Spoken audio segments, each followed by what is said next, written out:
46% of adults admit they talk to themselves daily.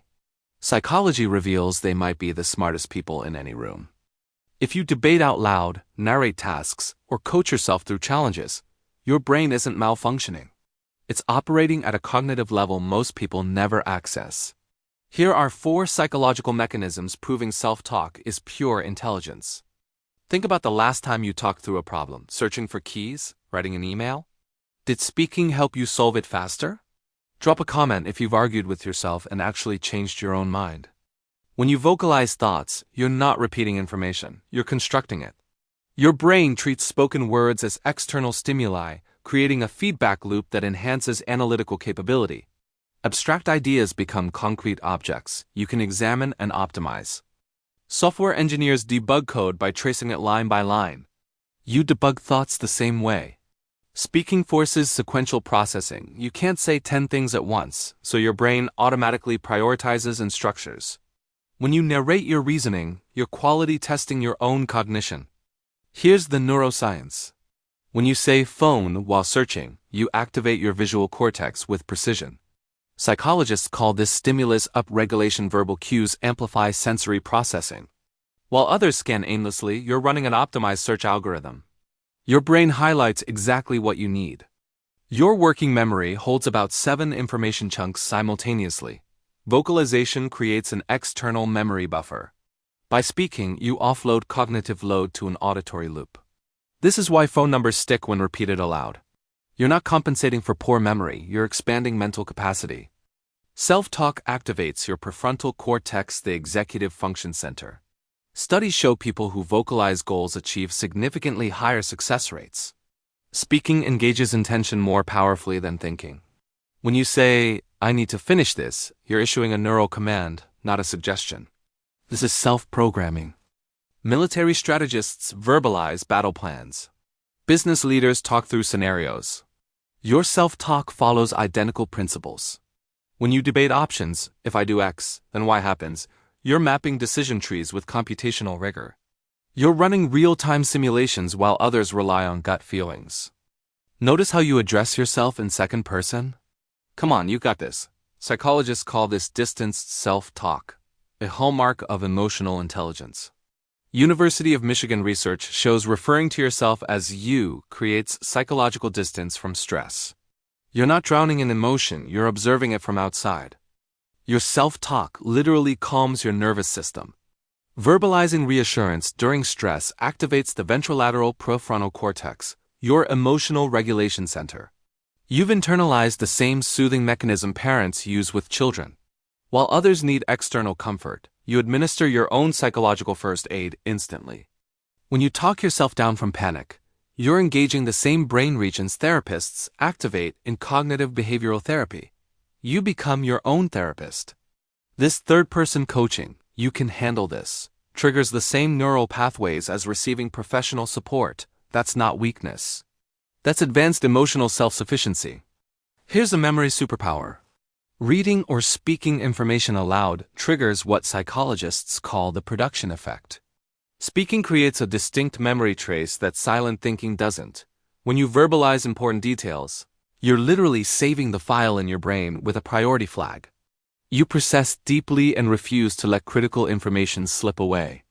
Your brain processes spoken information through 2 channels simultaneously: verbal and auditory. This dual coding creates redundant memory pathways, making recall significantly stronger. When you talk through a concept, you're encoding it twice. It's like backing up important files to 2 separate hard drives. That's why teachers who think out loud retain more. People who narrate tasks, "Okay, first I need to do this, then that," complete them 23% faster according to productivity research. Vocalization creates external accountability. Your brain registers spoken plans as commitments requiring follow-through. You're essentially project managing yourself with verbal checkpoints. Silent planning lacks this binding quality. When you're stuck on a problem and talk through it, you often find the solution mid-sentence. This isn't coincidence. Verbalization forces linear thinking following one logical thread at a time. Your subconscious can't jump ahead or skip steps when you're speaking. This methodical progression reveals gaps in logic that silent thinking masks completely. Self-talk acts as an attention anchor. When you narrate what you're doing, you're less likely to drift into distraction. Your voice creates a continuous feedback loop keeping you present. This is why surgeons verbalize procedures and pilots use checklists aloud.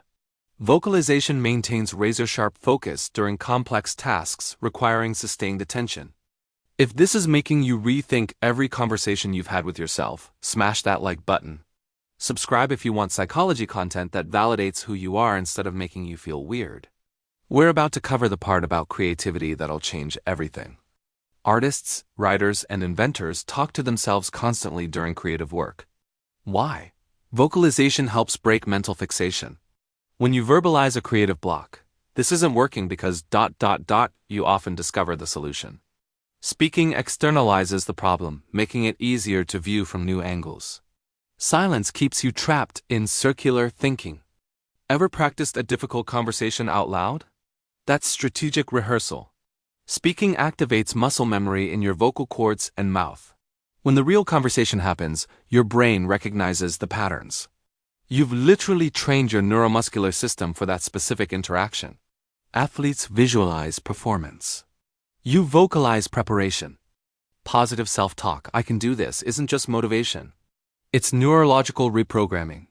Your brain doesn't distinguish between external encouragement and self-generated encouragement. When you verbally affirm your abilities, you activate the same reward centers triggered by compliments from others. You're literally rewiring your self-concept through strategic vocalization. Talking yourself out of bad decisions, no, don't buy that, engages your inhibitory control network. Research shows people who verbalize self-restraint demonstrate significantly better impulse management. You're inserting a cognitive pause between urge and action. That moment of vocalization gives your prefrontal cortex time to override your limbic system's immediate desires. During high-pressure situations, self-talk becomes a pressure release valve. Verbalizing stress, this is overwhelming but manageable, prevents emotional flooding. You're narrating the experience rather than being consumed by it. This creates what psychologists call narrative distance. You become the storyteller of your stress, not its victim. That shift is psychologically powerful.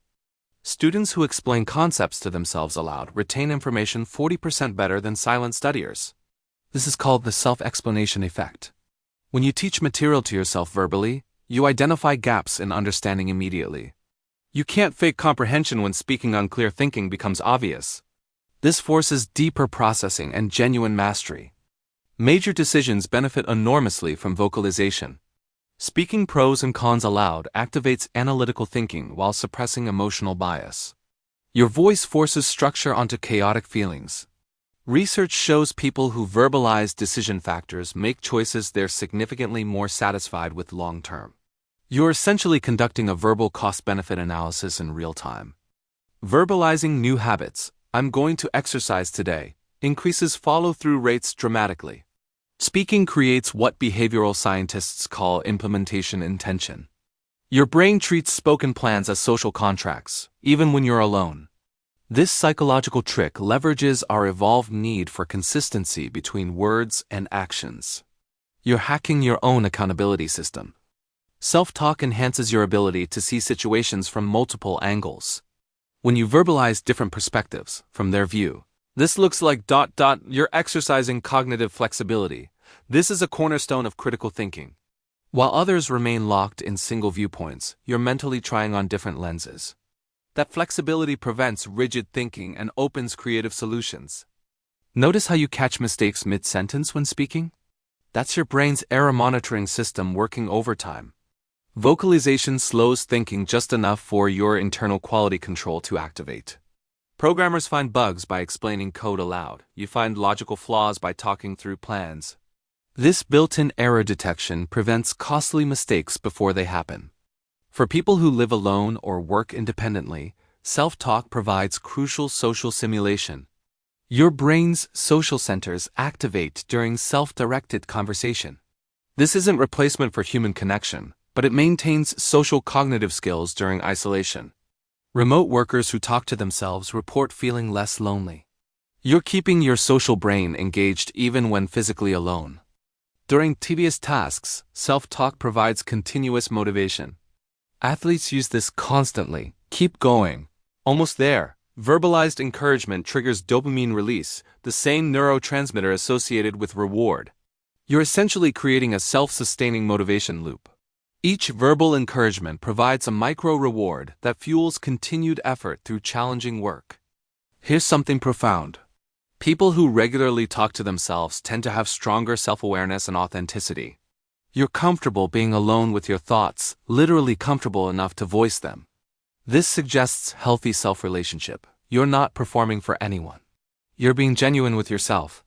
That internal honesty translates to external authenticity. When juggling multiple tasks, verbalizing priorities, first this then that, prevents cognitive overload. Your working memory has limited capacity. Speaking offloads information to external processing, freeing mental resources. Air traffic controllers verbalize constantly for this exact reason. You're managing your cognitive bandwidth like a professional operating under high information density. Naming fears out loud, "I'm anxious about this presentation," reduces their emotional intensity. Neuroscience shows that labeling emotions activates prefrontal regions that dampen amygdala activity. You're literally talking down your fear response.